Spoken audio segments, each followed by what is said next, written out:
Un large sourire, voilà ce qu'affichait Jean-Pierre Bel, patron des sénateurs socialistes après l'annonce des résultats. Car c'est une victoire historique. Jamais la gauche n'avait emporté la majorité à la Chambre haute du Parlement sous la Ve République. L'opposition gagne au moins les 24 sièges qui lui manquaient pour avoir la majorité sur les 348 sièges de l'hémicycle. Ce 25 septembre 2011 est un jour qui marquera l'histoire.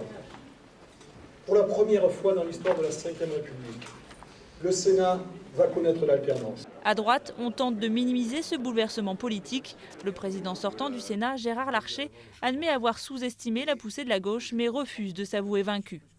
Le 1er octobre, je serai donc candidat à la présidence du Sénat. Les sénateurs auront à se déterminer entre deux projets, entre deux visions pour notre Assemblée, entre deux candidats. Du côté du gouvernement, on estime que cette victoire de la gauche ne représentera pas un poids de blocage pour l'action du président de la République.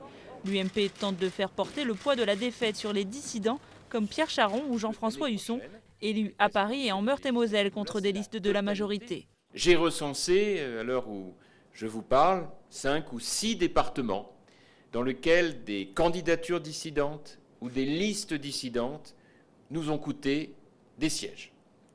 Soit parce qu'on en a perdu, soit parce que ceux qu'on aurait pu gagner, on ne les a pas gagnés. Cette victoire était prévisible après les succès de l'opposition aux dernières élections municipales, régionales et cantonales. Mais ce résultat est d'autant plus important qu'il s'agit du dernier scrutin avant la présidentielle de 2012. Je crois que c'est une victoire évidemment historique pour la gauche qui traduit une adhésion vers l'idée d'un changement. C'est une sanction pour l'UMP et pour Nicolas Sarkozy.